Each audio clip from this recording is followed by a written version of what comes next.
Hello, everybody, and welcome to the Night Cafe. We're your hostesses and hosts, Olive Pascal and Nathan Jones, otherwise known as the Hermit Druid. Today's podcast is going to be covering our War Master here's most recent outing to her tournament in Hamilton, which is just outside of Toronto in Ontario, Canada. First, though, we're going to have a little gab, and so what have we all been up to? By we, I mean, what have you been up to? Any new models or any recent trips? Because I know I just landed back in Toronto. Well, hello everyone. I've been mostly focusing on getting some Chaos Knight War Dogs together. Yeah. I think First, I'm good idea. gonna. I think my plan is to paint them up kind of Emperor's Children-y, even though they won't be Emperor's Children. I have a lot of red cultists and blue marines. Might as well go pink and purple for the knights, right? Honestly, I'm down with that because like kind of if we're setting them as like the trader house on Avalon, Mm-hmm. having a House Avalon, which is the head canon made up fucking night world that we play our garage game in. Yeah. Having the trader house be more of just a hedonistic group of people really speaks to me particularly. Hmm. Talk about Emperor's Children. You seen all those new kits coming out? Yeah. I don't know how I feel about them. I read a lot of Emperor's Children books in general. Um, I've read through Fulgrim, Lord of Excess, the Fabius Bile trilogy. There was a few others. I can't remember their names off the top of my head now, but something that the like really corrupted Emperor's Children usually like a common denominator between them is that like their bodies are kind of falling apart. They are like they're like fusing with their armor. They've got like things just growing out of them and stuff. Like they are not pretty to look at. They like flesh is like melting into like bionics that are growing out of their like bodies and stuff like that, like sonic Mm-hmm. amplifiers and stuff that just come out of them. And so when they released the new models, I'm like, oh, they went and made them the really pretty route. Okay, I mean, I think I knew that was gonna happen, but also I'm like, that's not my head canon for them in my brain. They're supposed to be weird little Yeah, freaks. yeah. I definitely see like a lot of the noise marines that like the art that I saw where they'd like have the speakers just implanted into their mouths and ears and eyes kind of stuff. See, the freakish thing is, those aren't implanted. Those grow out of them the more Oh, further down the path they fall. lovely, It's lovely. I'd love to come with awful. my own speaker system as well. Uh, the new Lucius model looks pretty cool. Oh yeah, he looks Uh, sick as fuck. And see, Lucius, they actually made him look all fucked up and a weird little yeah, guy. real, Like yeah. that's kind of how I wanted them all to look. Yeah, and the new Fulgrim, I guess, looks like he got hit with the virus bomb. Some people are not too sure if that's intentional or if it's just the new sculpt. If not, 3D printing is always available. I like it actually. I want again though. I'm happy when the Emperor's Children look like weird little freaks, and Fulgrim is the weirdest, littlest freak of them all. So the fact that he looks like that is appropriate. He's definitely a freak, that's for sure. I personally just got back from Chicago for Yeah, Magic Fest. tell us how that Chicago trip went. I haven't really talked to you about it yet. Well, Chicago's great. Chicago is a wonderful city. It's a lot like Toronto. I like it. The Chinatown there is very vibrant. There's a lot of really good things to eat. It was a great time hanging out with a lot of my friends. I got to see one of our Discord members, Jose, from the Dominican Republic, and his brother Jose was also there. But he's one of our Discord War Masters. One of the kind of like the mentors in our Discord, and I got a gift certificate for Christmas for some models, and I brought him I think a plague surgeon for his death guard Mm. because that's what he's been playing competitively in in his meta in the Dominican right now and doing very well. And so I just figured I'd share a little love and like brought down one of those models for him. And he actually had a model for me as well. So the Lamartis that's going into my Blood Angels army, which is on its way, which I'm super excited for. I recently was able to trade a couple magic cards very favorably to the dollar. Someone, the same person that I traded for the Knights. Mm-hmm. So I have a large lot of blood angels. This is going to be content for us coming up of like, painting and doing up this army. And so maybe one day I'll be able to join you at one of the tournaments. On that, why don't you tell us about this? Yeah. Okay. So this tournament was a short notice thing. I had previous plans this weekend, and they got canceled like 2 days before the tournament. So I was literally like just scrolling on Best Coast pairings trying to see if there was an event this weekend, and there was indeed. And so I, signed up for it. There were 2 slots left, and I'm like, I'm grabbing one of those tickets. Let's go. So I didn't have a lot of time to. Yeah, it really was last minute. You're like, It hey was guys, super last minute. I'm competing in a tournament tomorrow. And we're like, excuse me? All right, fuck yeah. Yeah, I signed up for it, and then it was literally me like, okay, scrambling to build a list, and then like finish painting all the models, because I hadn't had my Rubric Marines painted, and this is the first time I painted Thousand Suns. Painting them on short notice was a bad idea. You played Thousand Suns? No, I still played my Chaos Space Marines. I played okay. my Hydra Invictus, of course, my Alpha Legion. Oh, okay, sorry. But I had a squad of Rubrics in there, because I was testing them out in the Renegade Raiders detachment. Word. So I know nothing about you, about Chaos armies. So it'll be as fun for me when I figure out what the hell is going. Also, for any new listeners, anybody going, I am like 5. I wouldn't say I've been playing for probably about 6 months new, now. Everybody, it's his first day. I'm real new. I'm real new. However, the first game was an immediate hook for me, and now we're here. So. That was just because where I all let of the is lion really murder a fuck ton of gaunts. Look, that shit was crack. No, it wasn't the gaunts. It wasn't the gaunts. It was the moment I knew I was really fucked is when you charge the what's his tits into it, the big thing with the fucking predator mouth, Haruspex. The Haruspex. Yeah, you charged it, and then he immediately split it in half. Oh, with the first strike, I was just like, oh, okay, cool. I think we were halfway through that game where I was just like, hey, Olive, is this game popular with autistic people? It might be. Sorry for the segue. Yeah, it's just more of, so if you down the line there's any very new questions coming out of me, it's because I'm new, and yeah. Yeah, it's all good. It's all good. So no, I was playing my Hydra Invictus, which is Chaos Space Marines. I was playing Renegade Raiders.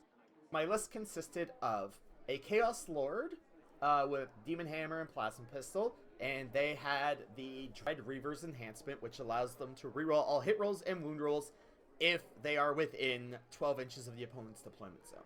My other character was a Sorcerer in Terminator armor, and they had Despot's Claim, which allowed me to generate an extra CP on a 5-up in my command phase, and they get +1 to that roll if they are within 12 inches of the opponent's deployment zone. I had 2 10-man cultist mobs, 2 legionary squads, both 10-mans, with plasma guns, plasma pistols, power fists, an allied squad of Rubric Marines with armed with their flamers. I had a 5-man Terminator squad with combi bolters and an autocannon, a Nemesis Claw squad, trying them out, 10-man, with a Voice Eater, Melt-A-Gun, a missile launcher, Nostrum and Chain Glaive. Basically all the fixings. They were half bolt pistol, half bolters, so they were actually one of my more shooty squads. 2 squads of 3 bikers, both armed at the same with 2 Melt-A-Guns and a power fist. A Chaos Land Raider with all of the fixings, a Chaos Vindicator, who is affectionately named Unending Spite from our last game, and then 3 Chaos Rhinos with combi bolters and havoc launchers. And so it was, yeah, that was the list. I kind of threw it together last minute. I had actually only recently painted those rhinos, so it was the first time I could properly run Renegade Raiders with a ton of transport support. So I was feeling excited. I'm not sure if I think I was feeling confident, but I at least had a game plan in mind. And so on the topic of that, what was the general game plan? The game plan was, and I learned this from my previous tournament, I was going to spend as little time on turns 1 and 2 as possible. Everything was going to stay in their transports, turn 1 and 2, and not jump out until turn 3, when I can then go to town on stuff at that point. And turn 3, 4, and 5 would be my murder turns, basically. is there a bonus that you get on those turns, or is it just basically trying to stage up for to guarantee Alpha Strike? No, the plan was is to force the opponent to run down their clock, so hopefully by turn 5, I still had time on my chess clock, and my opponent didn't, so they were incapable of taking actions at that point. Sneaky. So you're just like, okay, well, I'm just gonna try and be a better player than them. I literally was trying to game the system, as is appropriate for Alpha Legion, damn it. Alpha Legion. But I mean, it is tournament rules are tournament rules, and they're learning how to manipulate tournament rules are in fact part of the tournament. Yeah, about that. So, unfortunately, because I didn't have time to test the list at all, things didn't go exactly to plan. So, you want to? That sounds ominous. Do you want to tell us a little bit about that? All right, so well, no, the only way I can get into this is if we start talking about the games at this point. So, All right. Well, before that, so before we get into the game or start talking about the games, I just wanted to ask about a couple of the choices that you did in there. Mostly the Outriders and the rubrics. I'm assuming the rubrics because you mentioned where the flamers are for some like efficient overwatching. But so you want to tell me why those two choices before we hop in everything? yeah, for sure. All right, so the rubrics were in there for 2 reasons. For one, the detachment works really well when they fight things on objectives. They get that. First of all, the rubrics will be getting assault on all their flamers because of the detachment, which means that the rubrics are fast now. And 2, the detachment gives you +1 AP when you fight things on objectives or shoot things on objectives. And the rubrics natively re-roll all wound rolls when they shoot at something on an objective. And on top of that, they have AP1 flamers going up to AP2 thanks to the detachment, and if they roll a 6 to wound, they get an additional pip of AP, which means they can pump out a considerable amount of AP3 wounds if I roll really good. And because I envisioned a magical Christmas land scenario where I would overwatch with my Rubric Marines, causing massive damage to whatever charged them. And then after the fight phase was done, I used opportunistic raiders to have them immediately fall back before my turn happens, to allow them then to flamethrower the thing again. Lovely. Yeah. Yeah. So just Overwatch bullshit. Overwatch bullshit combined with a stratagem that would allow them to essentially, I would get double value out of them essentially.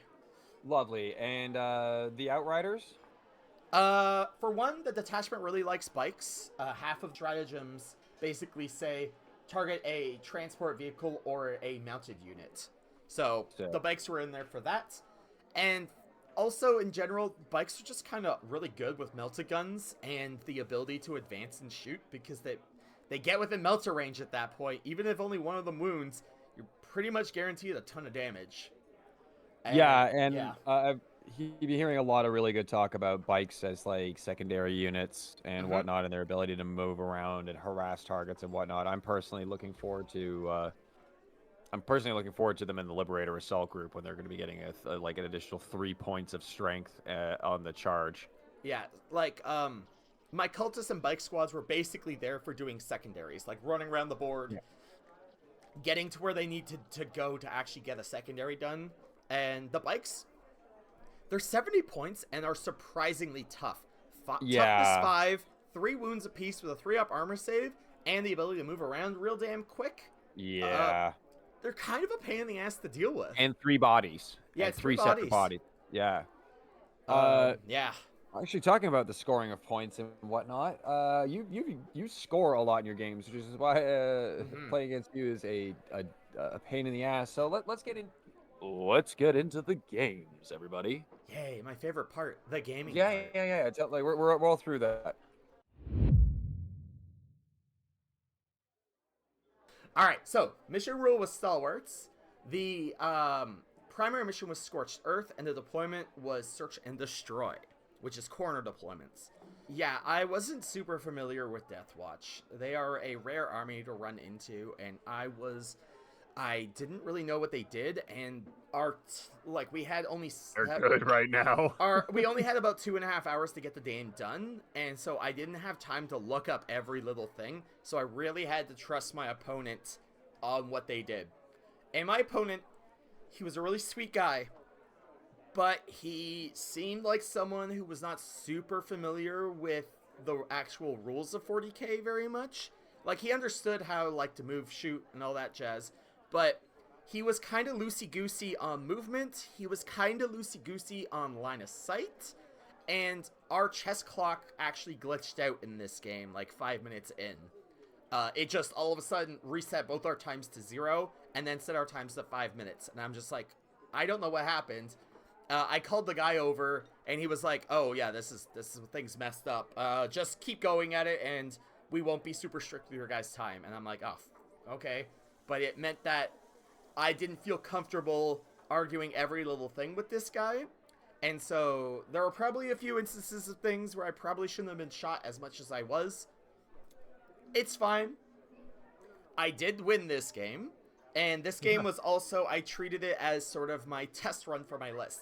I really needed to figure out how my list worked and how all the pieces work together, because I hadn't tested it yet. So this sort of ended up being my test game in my first game here. So turn 1, I immediately made a mistake with my army.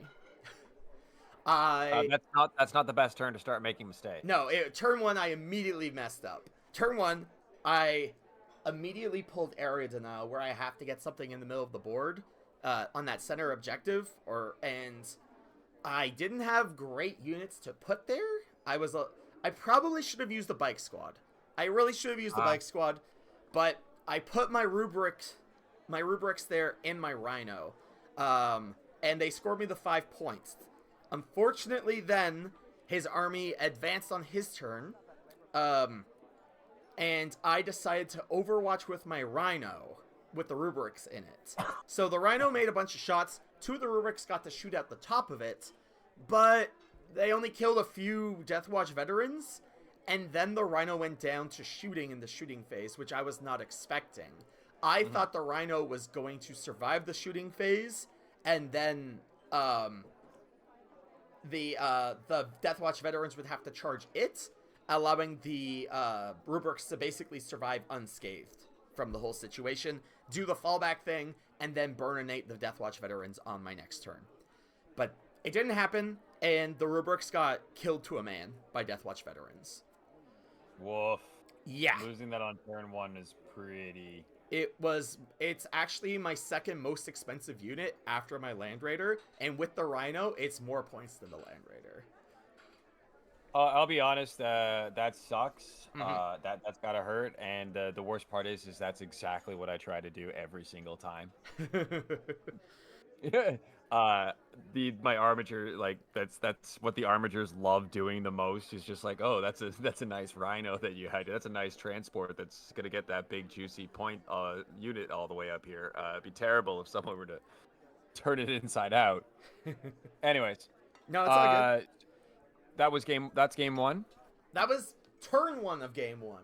Turn 1 of game 1. That was rough. Yeah. So So the rest of the game, though, was pretty much a back and forth of trading units. Like, the Deathwatch veterans immediately died to Hexus and her squad. My lord's name is Hexus. She and her squad then countercharged them, wiped them out, used Ruinous Raid to then hide behind a wall so that she didn't get shot like the Rhino just did. And she and her squad basically wiped out 3 different Deathwatch squads throughout the game. Oh, just went hunting. Yeah, she went hunting. She did really good. My Land Raider and Vindicator weren't super great in that game. Deathwatch has a lot of invulnerable saves, and this won't be the first time I was saying this to my opponent, but every time they passed like 5 out of 6 invulnerable saves, and I had to say, you gotta stop doing that, bruh. It happened all day long, unfortunately. Yeah, it's a mood at Vindicator.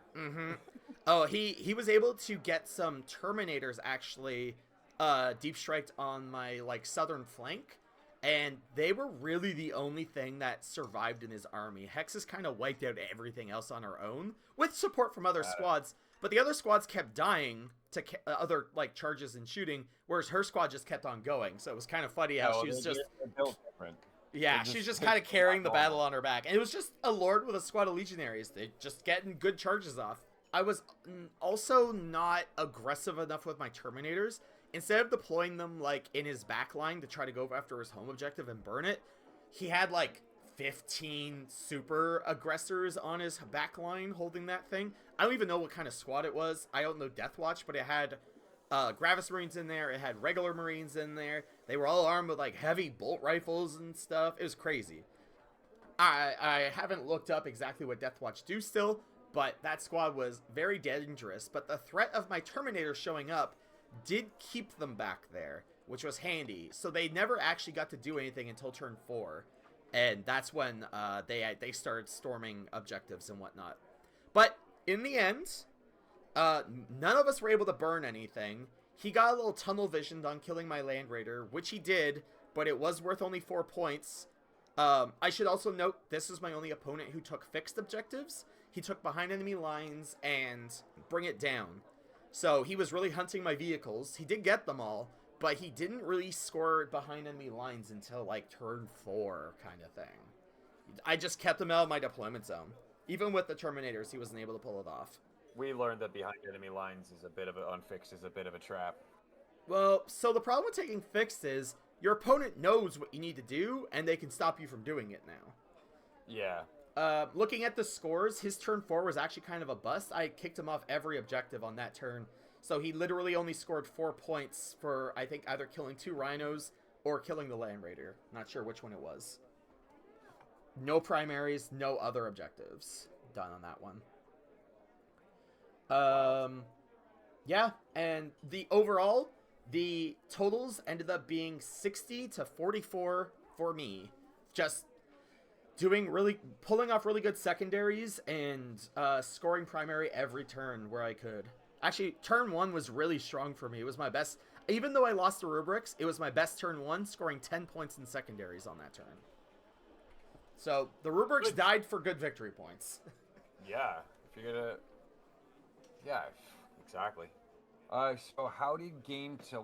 That was game 1. Now let us know about game 2. Game 2. This one I have mixed feelings on.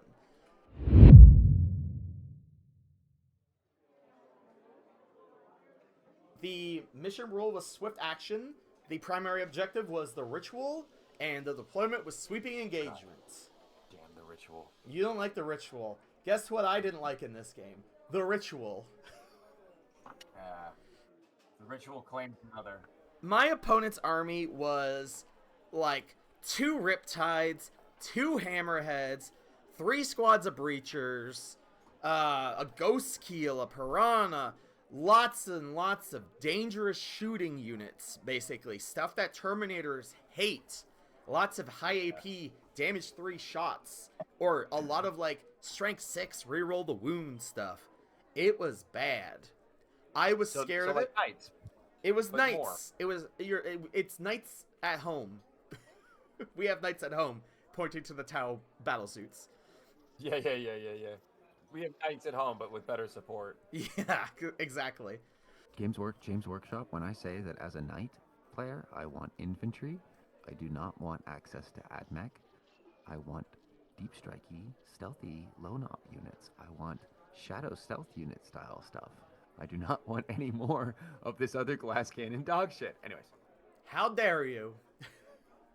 Sorry. No, it's all good.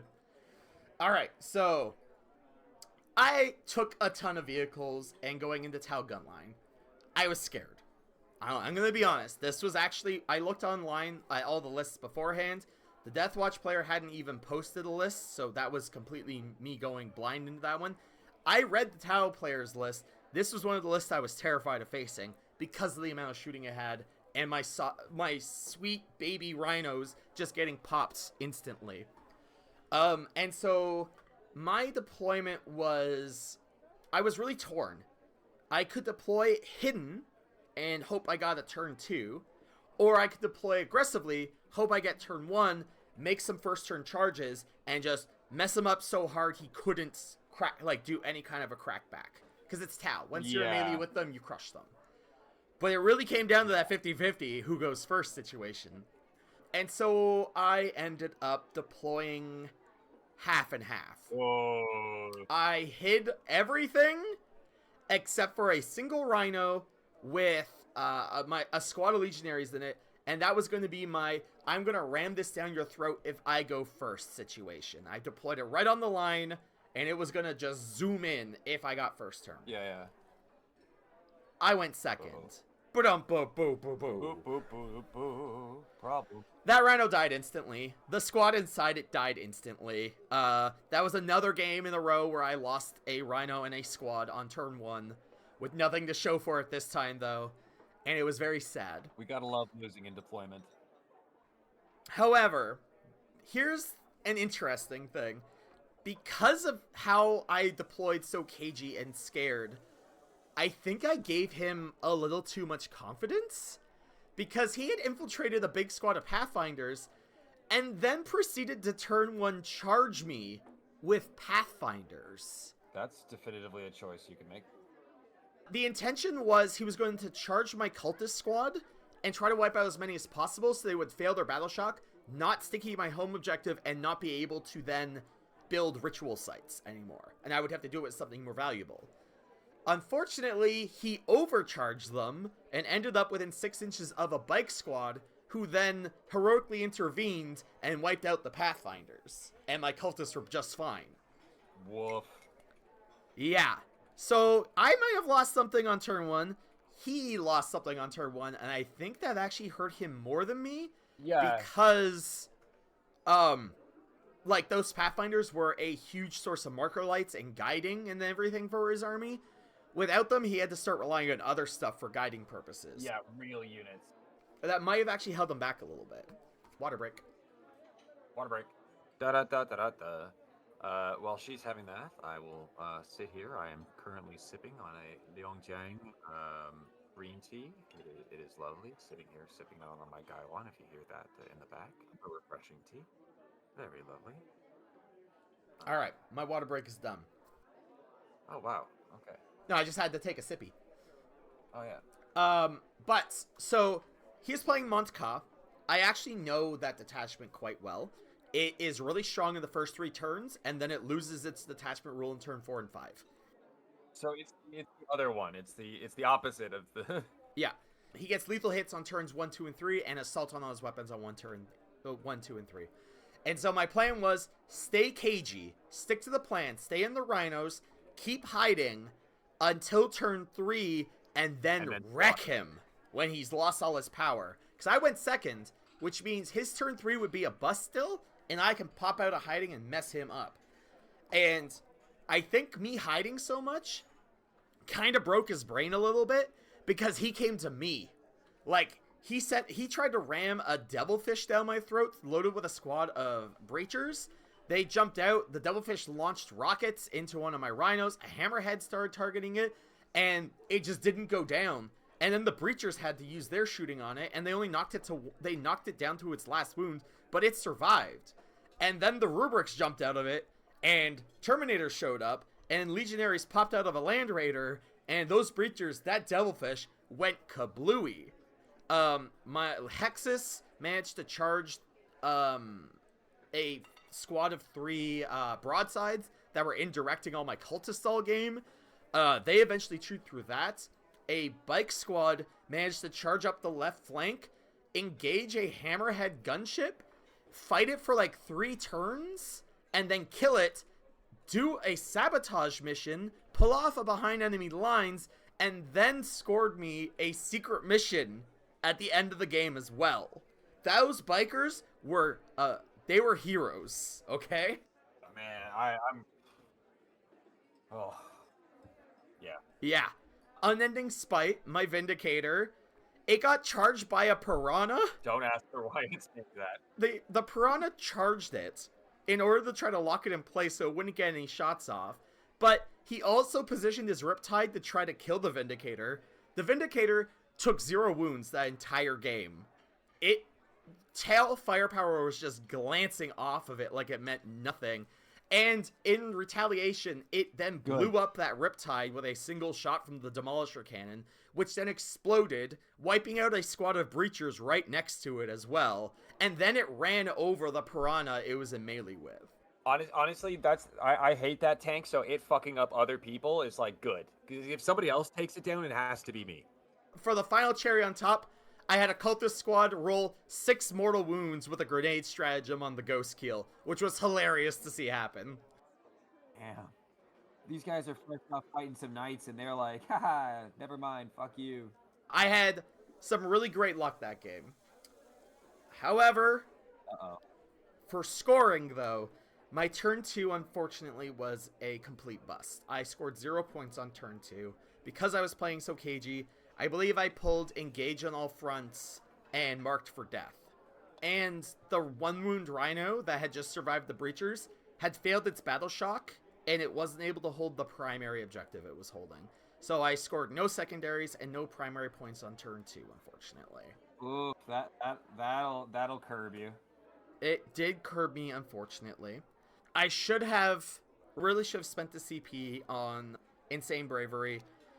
Thinking back on it, I could have sworn that I stickied that objective with my cultists, but in the heat of the moment, because we have so little time for turns and everything, like we really have to we have 75, each player only has 75 minutes to get everything done throughout the game, kind of thing. So it's like you're moving so fast, and if there was a cultist hiding nearby that they should have stickied it, I don't remember at this point, and I didn't realize during the game either. I have to assume that the cultists had been wiped out by the broadsides at that point, but it is what it is. However, in turn 5, I was feeling really good. I had taken a secret mission, the mission where you basically just have to hold 3 objectives on the field, and you at the end of the game you get those 20 points.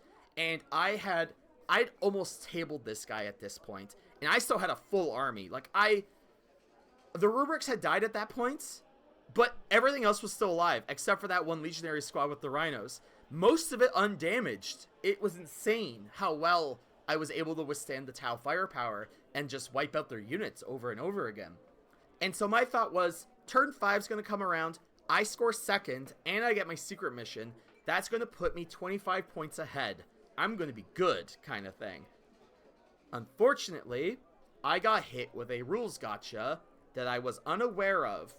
In tournament play only, you cannot score primaries on the final turn if you take a secret mission. And I had no idea when I made that decision, and I had no idea about that even like in turn 4 to try to fish for extra points or anything like that. And so the total score ended up being 71 to 73. It was so close. I know how that saw. Oh no. I was unaware I had even lost. It was so strange. Yeah, but like, and I was like, dude, find me that rule. I need to see it before I believe this. And I had 3 other people in the room searching the internet to find this rule to prove it to me, because I wasn't gonna let that shit stand. I'm like, no, like this is a win for me. This is 76 to 73. Like that's what it's supposed to be right now, kind of thing. And they finally found it. It was hidden on one of GW's FAQs on the Warhammer community website on page 3. Yeah, Games Workshop does not do a good job of making their rules and whatnot available, because of like a lot of the stuff is like board based, like web board based. You try and search up a rule, and you'll find like 4 years of rules and erratas. Yeah, exactly. It's rough. Like, it's rough. I that sucks. But like, the fact that you were able to like reboot from that mentally, that's some big gamer hours. And then you basically went into round 3 after that. Yeah, round 3 was great. Yeah, for real, or are we great sarcastic?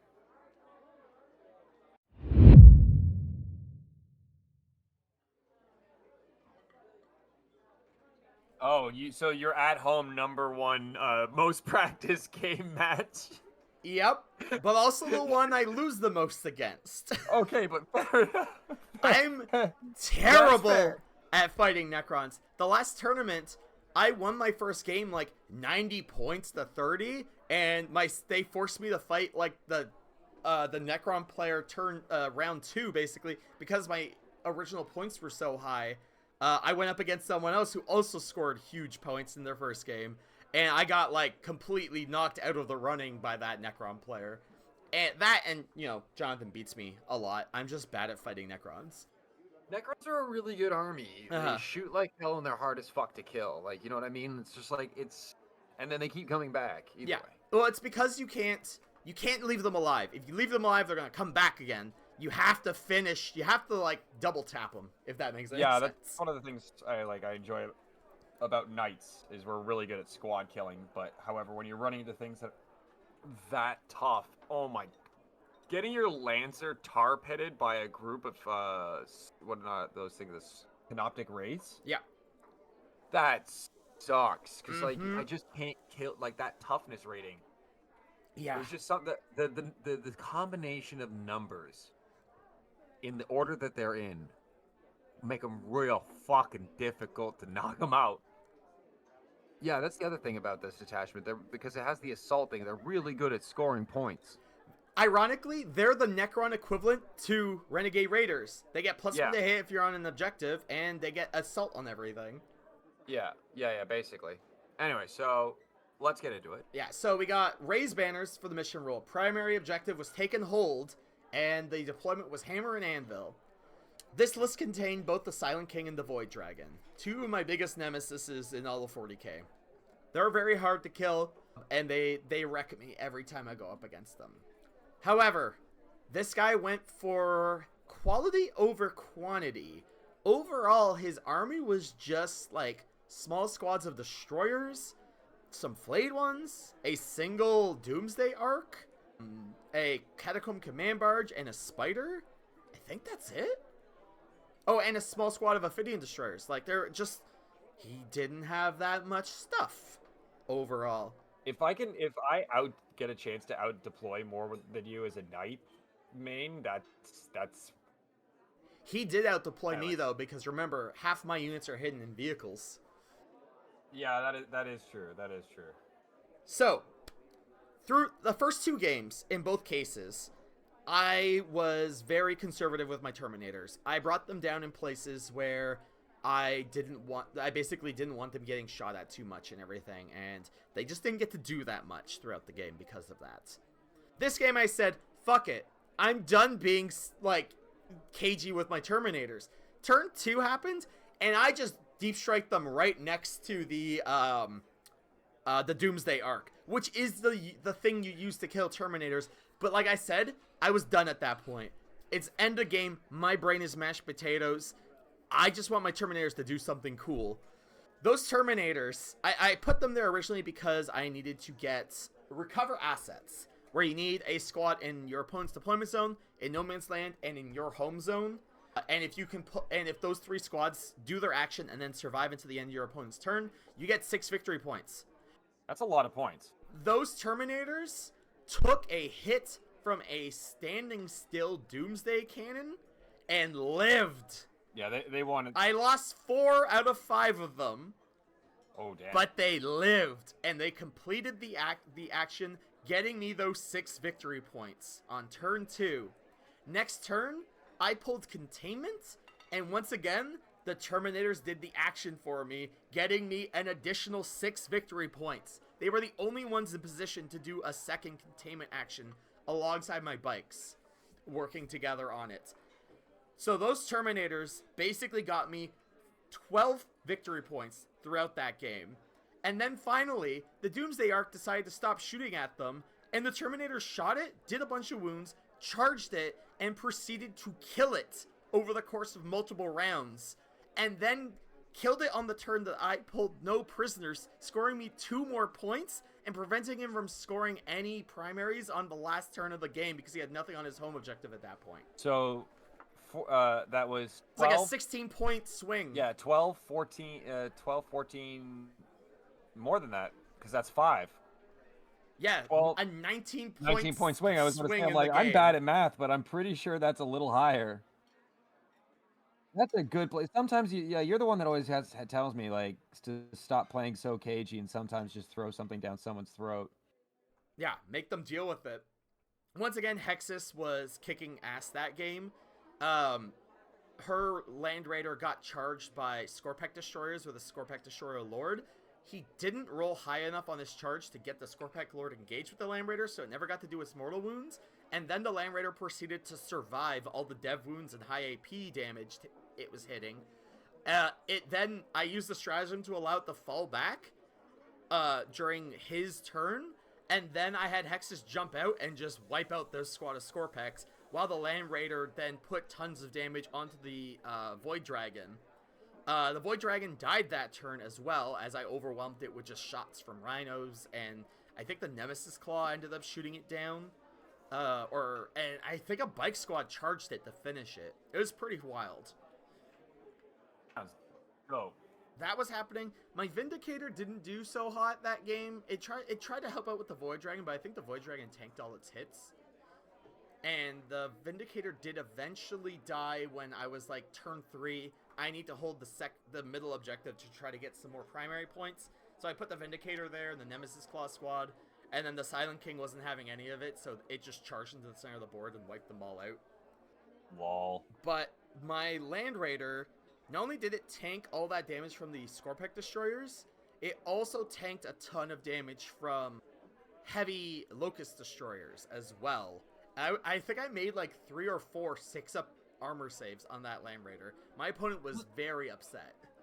I know the feeling. So my Land Raider gets to join the pissing people off tank status. Yeah. Alongside my Vindicator. It's unending spite, your Land Raider, and my entire fucking army. Yeah, pretty much. My Rubrics finally got to do something this turn. They were kind of holding my left flank on that one, and when the Silent King charged into the middle and wiped out stuff there, the Rubrics and a bike squad and 2 rhinos basically surrounded the Silent King, and then proceeded to try to go on an assassination run. The Rubrics just alone took down both of his menhirs. I think they actually caused 12 wounds after the invulnerable saves were rolled and everything onto him. I think I made that guy take like 30 invulnerable saves on the Silent King. It was insane. The bikes, unfortunately, didn't do much. The rhinos did some minor chip damage to the Silent King, but then come the charge phase, I charged him with bikes and a rhino. I tank shock with the rhino. 6 mortal wounds, baby. What's the toughness on that thing? It was hilarious. Jesus. What's the toughness on that thing? 10? You just really rolled really well, eh? No, a rhino has 9 toughness, and I actually rolled 7 mortal wounds, but you maxed out at 6. Oh, fuck you. Yeah, it was hilarious. I overrolled on the mortal wounds on a Oh, rhino. that's bullshit. Like, every single time that I roll, like, absolute dog water on my tank shock for Lancer, and I get, like, 12. Anyways, yeah. So you're saying the Silent King? Yeah, the Silent King survived that combat at, like, I think 6 wounds or 4 wounds or something like that. Like, I got him close to death. He's notoriously hard to kill in that detachment. Yeah, but his crackback, unfortunately, was really bad. I lost my Rubrics, I lost the Rhino, I lost the bikes. I didn't have much by the end of the game, but the Terminators were in his backline, still causing problems. My Land Raider was still alive, dealing with Ophidian Destroyers on my home objective. And overall, I think it was turn 4 when I finally asked him, like, what are the scores at, by the way? Because we were both, I was, like, trying to do the math on my little piece of paper, but he had an app that was, like, keeping track of the scores. So he just told me that it was 59-51 for me. And I'm like, what? And I'm like, I didn't even know I was ahead at that point. And so turn 5 basically wrapped around, and I looked at the board state, and I'm like, I can kill that, that, and that. I think I scored, I scored 15 primary on the last turn. He had gone no, I had gone first that game, I think. Shoot, I actually don't remember. I'm pretty sure I went first that game. So he actually had the last turn. But my turn 5 crackback on a lot of his stuff. Like, Hexus cleared an objective. The Terminators wiped out the Doomsday arc. The Land Raider was still working on things. It was pretty good. And yeah, it's a total of 17 points on the last turn. And he wasn't really able to score anything on the last turn. The Silent King just held the one objective, and that was it. And the total ended up being 80 to 63 for me. Dog. Whoa. Yeah, it was actually my best game. The army that I normally have the most trouble with. Yeah, you stop trying to kill them and just focus on like scoring and killing them, I guess. But like, basically killing the things that were most dangerous to my army. I mostly focused on killing all the anti-tank he had, because at that point my vehicles could just really run rampant. Mood. Mm-hmm. Big mood. Like, as a knights, like, we're playing knights, it's like, that's generally the first, like, I don't need to beat your army. I need to cripple your anti-tank so bad that you can't do anything about mine. Yeah, pretty much. And then that's basically it. Like, as soon as I can, like, take out everybody's, essentially, anti-tank, it's a much easier time for me. So, overall, I came in 5th place, or in the overall thing. You only lost one. Which isn't bad. And you only lost one into a technicality, so you know what? That's really good. Like if I had just no, not even if I had just known, because at that point it would have been too late for me to actually change anything. But on turn 2, if I had insane bravery the Rhino, I never insane bravery throughout that game. That was my opportunity to do it. I should have just done it. I was trying to save up my CP for cool stuff, and I didn't realize how much it was gonna matter. Yeah, hindsight is 20/20. Just make sure to score those cool points. Scoring points is cool stuff. Do cool stuff. But doing cool stuff's cool too. I know, but scoring points is cool stuff. So do cool stuff. You gotta turn CP into VP. Exactly. It's a point scoring game, which is I think a topic that we wanted to talk about on another day, because again, us having like different points of entry to this game, like I kind of enjoy that because it makes the game like a little bit easier or more enjoyable than just getting all your shit blown off the table on turn 1 and like re-racking some stuff like the boomers talk about. Yeah, the boomers. I'm with you on that. Yeah. I actually like the state fortification. I just complain about how they're handling some of the codexes right now. Yeah, I have. You know, it's not even that bad. Like, I have literally 1 detachment. Like, technically I have 2, but, like, meh. Yeah, it's not that bad. I just wish it was better because I could see it being better. Yeah, that's a mood. It's one of those, like, you know, you could see things being better, but, like, you know what? It's pretty decent. Yeah. I like my Knights detachment. I'm really looking forward to playing this Blood Angels list, or these Blood Angels lists. Yeah, because well, as I alluded to earlier in our intro, I recently have traded into a substantial collection of Space Marines and Blood Angels unique units, and then on top of that, over the last year or so, I've had different units gifted to me from people that have had extra sprues and whatnot. So I'm basically we're gonna be adding it to the studio's army alongside Olive's Tyranids, her Chaos Marines, her Chaos Guard. What other armies do you have? Gene Stealer cults, which I haven't played on stream cults, yet. yep. I gotta repaint them. And so now I'll be able to play not only my Knights, but like General Marines. I have a Lion that I've been dying to play. I have Azrael. I have 1 squad of Deathwing Knights. I need to try and get my hands on a couple more of those. Yeah, and I'm looking forward to that. I have a lot of Marines coming, so we got a lot of content and stuff down the line, and because we're gonna probably have this out far beforehand, our next stream is going to be a guest game, which I'm a big fan of when we get to have guests on the stream. Because usually it compensates for me being terrible at this game when I have somebody who's substantially better at it covering for that. Nate will be joining us on the 15th, and we're all going to be streaming at 12 p.m. Eastern. And I believe it's going to be the Knights of Avalon featuring the Grey Knights versus the Tyranid Horde, or the Tyranid horde, maybe with some infected gene stealer cults or some infected peasantry. Some locals might have been taken in by the Tyranids' spores and propaganda. Huh, that could be fun. I'll need to. Like I said, I gotta paint up my G's their cult still, but that would be fun actually. Yeah. Yeah. Finally get them on the field. Get them on the field. You get to play that soup day list that you like. We'll see. We'll see. I don't know about that. I'm still not sure about that detachment. I'm not sure how I feel about GW's attempts at soup detachments. So far, I'm not super into them, but we'll see. I think if anybody in this room is allowed to be more upset about that particular attempt, it's me. I don't know about that. So bad. You don't. That AdMech detachment is so bad. You don't understand how bad Brood Brothers are, and that was the type of Gene Stealers I used to play. Okay. Yeah. Possibly. They took it away. That's why I'm building Trader Guard. I have nothing to do with all my guard units right now. I have to turn them into an entirely other army because they're so bad with Gene Stealers. Woof. Well, so that basically concludes our first episode of the Night Cafe podcast.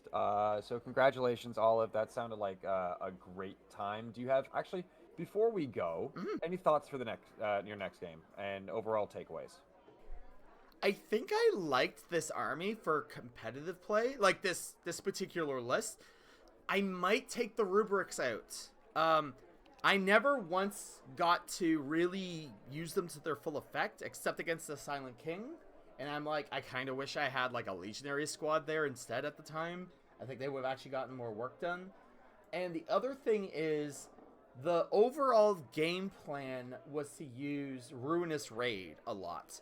And when people found out, like when I told people I was playing Renegade Raiders, a lot of the times they just stayed off the objectives because they knew how many bonuses I would get on them. So I never had an opportunity to use Ruinous Raid, which is the strongest like damage output stratagem in the detachment. Hell of a rattlesnake, though, if it's keeping them off of primaries. That's the thing, though. That's partially why my scoring was so high, because a lot of the times the opponent just said, I'm not going to bother taking that. And I'm like, okay. That's definitively a legal game action choice that you are allowed to make. That is absolutely a choice you can make. I do miss Deceptors. Part of me wants to try Deceptors again. I think I would do a second Renegade Raiders, though, if I were to go, when I go to another tournament. I do want to do another one. I've been really enjoying competitive 40K. It reminds me of, like, I don't know, it's like I get, like, really in the zone when I'm there and everything. And, like, there's no, like, we're not shooting the shit at the table. Like, we are just here to play and we are here to win. We are both on our A games all damn game long and stuff. And the limited time really, like, you gotta make your decisions fast. It's like playing 10-minute chess. It's great.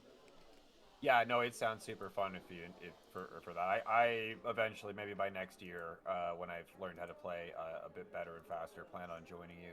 Nice. Hey, then I can go to a doubles tournament finally. Well, also by the end of the year in September, the Night Cafe is probably going to be sponsoring and doing some fundraising for Trans Lifeline and the Trevor Project as a part of the Commander Sealed, and we're going to be. We started playing Warhammer in the courtyard and might be starting a little community event there as well with the Warhammer Sealed. So by then, hopefully, I'll have figured out how to play these Blood Angels enough, because Tamir and I are going to be on a team. It's going to be a team events. Yeah, we're going to do some team stuff. Yeah. I would love... Well, I'll see how much stuff I'm able to actually bring on the trip. If I'm driving, it'll be no problem, but if I'm taking a train, it might be limited. And I would love to get, like a planet map hung up on, like, Bristol board or something that I can, like, push pins into to, like, keep track of how things are going. I think that could be fun. Yeah, well, we kind of did have a narrative event for the battle for the Writ Courtyard. Oh, yeah. Last year. Nice. Yeah, you know, like that kind of event. Because the Writ, the Institute of Technology, sounds like an AdMech planet or AdMech thing. So we were the Knights were there defending the Rochester Institute of Technology. Oh, I gotta come up with an AdMech name to play off of that. Then that's great.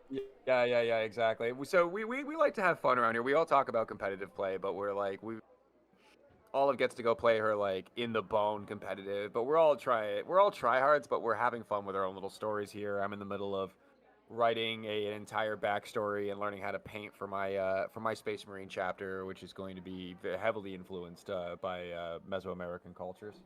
Ironically, I would not consider myself a competitive player. Like, Yeah. I You like it though. I You do like enjoy it, but like my list, I took Hexus and Caliban as my only two characters because in the lore of my warband right now, the others are currently busy doing another campaign in my home campaign. Oh yeah, They're so you currently like to be fighting. silly competitive, which is something that we like around here. Like you still at your core, you literally just went off about you like to go there, grind in on Yeah. that meat. You have the competitive spirit, Yeah, which is I absolutely. think is basically how a lot of us play here is with competitive spirit, but we love to tell a story. Yeah. And I guess with that, that is a good way to wrap it up. Thank you everybody for joining us on our first pilot episode of the Night Cafe. I have been your host, Nathan Jones, otherwise known as the Hermit Druid, And and I've been Olive.